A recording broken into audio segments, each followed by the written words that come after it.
chairman present. No Egon leadership of political standing and status has come up to come and address this matter squarely as it should be. But have you also reached out to them? Yeah, I've just told you, we're on daily touches, on daily engagement with them on this matter. Did you urge them to come out and denounce? I've given this my example to 2 or 3 of them, that they should be able to do that, so that whoever has the idea that they've been let loose with guns in their hands should be able to know that they don't have the cover of their leadership. Do you think they're afraid? Afraid of who? I mean, of the youths, because, well, you know, we live one life, and if you are a leader, you have a responsibility to be able to protect other people's life as much as you want yours protected. Because these things, the killings, they're not killing goats. They're killing other people's lives. And let me tell you the gory nature of this kill, because it's getting out of order, and this government is not just sending the troops to these communities. It must have to do with a way that people who have been responsible for this are held and and must account for what they have done. After destroying the community, shed trees, you understand me, that I planted in the community, electric sources are brought to bring them down. What is your target? Really? Foodstuffs in shops owned by Nigerians, not by our people. Igbos, Yorubas who go to trade, they have big shops in our Asake community. These foodstuffs were brought out and burnt. Do they have a leader? Of course, a known leader. They have leadership. They have traditional rulers. They have a minister today. No, I'm talking about this group that has actually they gone have all out. A senator. They have a member of House of Representatives from Lafia Senatorial District. We're not talking about the Egon people now. We're talking specifically by the court group, Ombatse. The Egon is synonymous with Ombatse because they are all Egons. And Egon has Dr. Kibu as a member of House of Representatives. They have Solomon Wuga as senator. They have Labara Mako as a minister. They have a traditional ruler. And none of them have spoken up. Well, I have not witnessed any forceful speech denouncing that this thing should stop. And this is why some of us have felt it is time for us to engage maybe the public, so that people should know that this thing is ongoing for too long. What about just stopping the killing? What about the 8-member judicial panel of inquiry set up by the governor, led by retired Justice Gbadyan? It's ongoing. They have boycotted the tribunal. Who boycotted? The Egon people. They boycotted the sittings of the tribunal for flimsy reasons, for procedural reasons. I thought when issues are criminal, everybody should be interested. This is the key word. Everybody should be interested to see that justice is being done, so that people don't get unduly intimidated and harassed. What is the governor saying about it? He speaks on television every day, but we're not seeing action. It has not stopped. I said his village was attacked and burnt down for assumption that his own village? His own village. Because it was only recently that we saw the visuals on television of him and party supporters saying that they are ready for the local government elections, which will take place soon in Nasarawa State. So we're wondering, how can elections take place in such an atmosphere of tension and fear? That is why I said the state government and the federal government have a responsibility ahead of them. They must find a way to contend this matter and let them be seen to be contending it. I don't know, he's the chief executive of the state. He has just carried out a tour of the places that have been reduced to rubble. And he had made all sorts of firm statements. But he had made his statements several times over. And we have not seen people persecuted.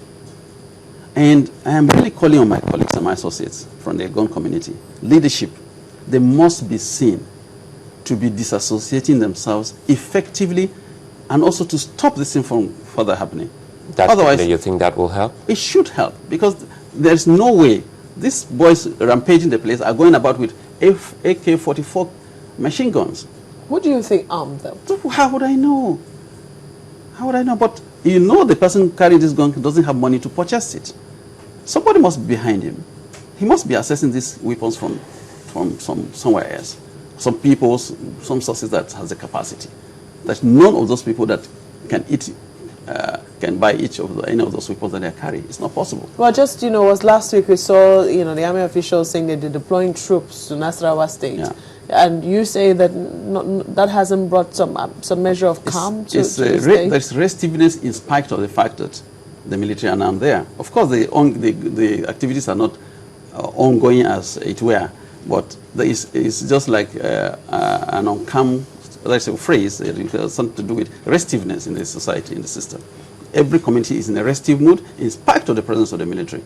The youth in every community don't go to farm anymore. Do you mean restive or tense? You know, tense. That is tense. Because restive will still mean that they're still, you know, causing trouble. No, well, they're not causing trouble, but you can see that they are expecting that trouble could erupt anytime. I'm sure some Egon people watching now are not too pleased with you. They say you should be specific. Well, John says, well, Egon does not mean that all Egon are Ombatse, that you should actually clarify that. Well, meaning that you're getting to see some who are Egon dissociating themselves from the group. Those people who are not Ombatse should come to this program and come and say, I am a Egon person, I am of this status, and I'm not Ombatse, and I'm calling on Ombatse people to stop what they're doing. That's what I expect that Mr. John to come and do now.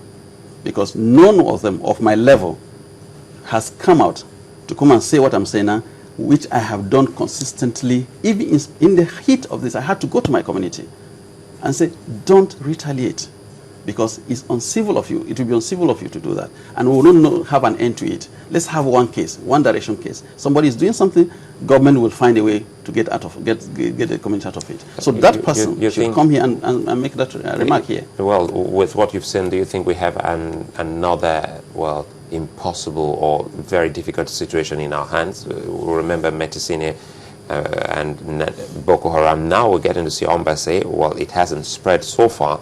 But if you say no one has been talking, especially leadership in Nasarawa State and even, well, the government at the center, does that mean that we have something that we really can't handle already in Nasarawa State?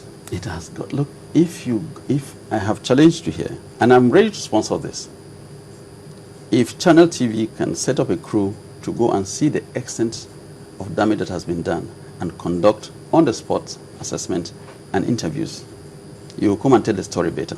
So it is not me saying, it is the reality of the fact that in sequences of, in spite of all these phases of community being reduced to nothing and lives being lost, targeted buildings, economic trees have been brought down, and government sits down and watch.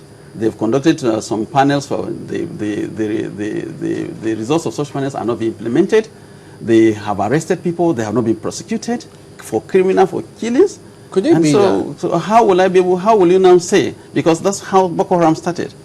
And curiously, this thing is taking place only in my senatorial district. Which is Lafia South Senatorial, Nasarawa State, Nasarawa I was just about district. to ask you. Hold on. Let me clarify this. It's good time for me to even say this.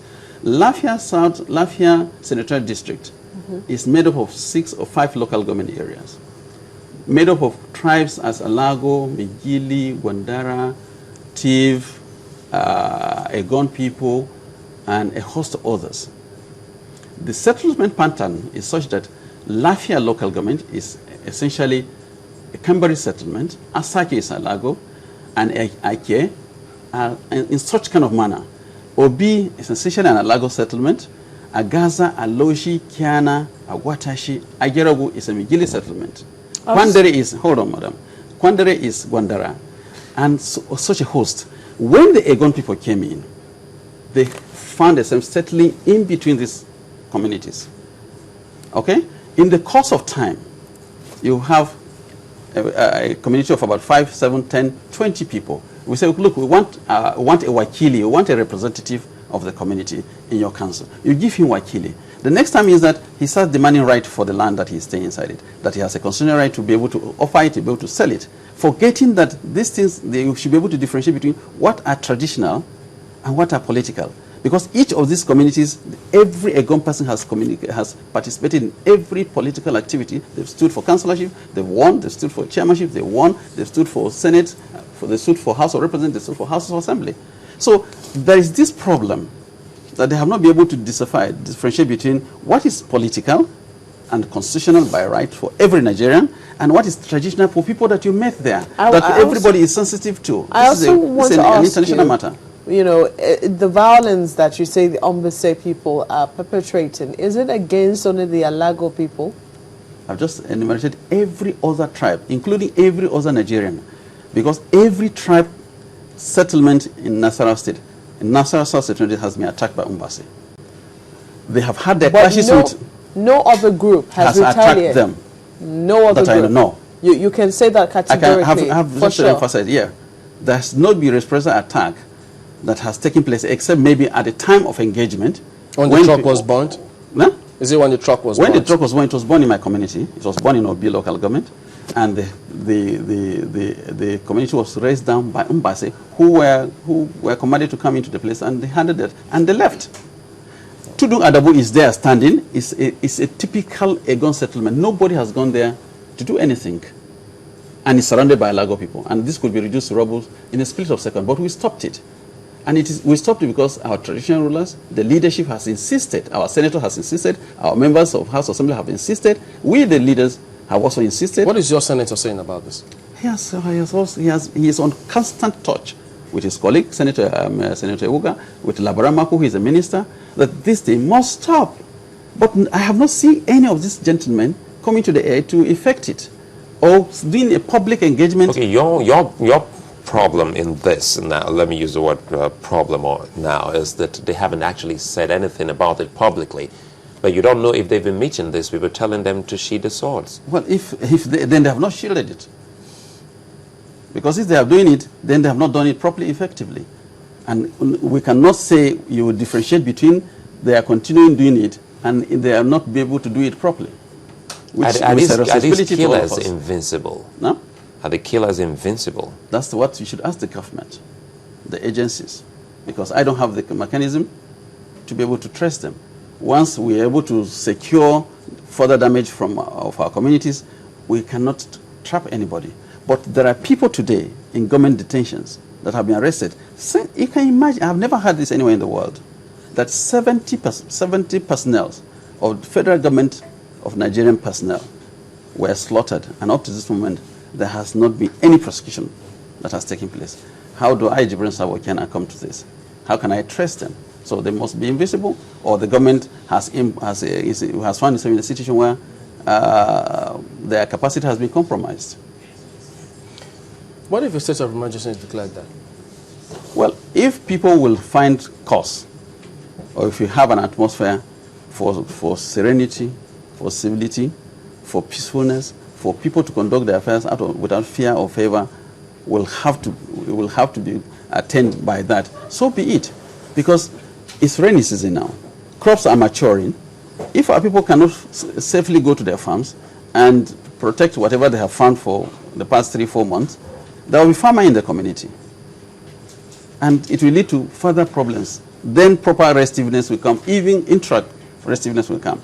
Petty stealing will come, and you start having other kind of security challenges in your hands and at your doormat. So that is what is happening. All right, so we'll see how this one eventually plays out. But perhaps all of those, you still want those leaders to speak up about this and actually demonstrate that they don't in any way support what's going on. Well, again and again, we're all Nigerians. We're all human beings. We're all civilized people. There are procedures for things. There are methods of addressing every situation that arises. And we believe that if the government has not succeeded, I have succeeded in my community by mere fact that I make it a daily duty, as I'm also doing now. I'm not doing this just because I'm an Alagoma. I'm doing it also because I believe I have reached a level in my life where I should be able to challenge any situations that I believe I can be able to help to sort out. Hold on. So I think that anybody who, even by virtue of being voted in or has grown up in the society by any means, comes in and tells his people and is seen to be doing it, I believe that this matter will come to a standstill. All right, then Jibril Sabo Keina is the former chairman, Keina Local Government Council in Nasarawa State. Thank you for coming on this morning. It's time to go for the headlines again with Cynthia Are.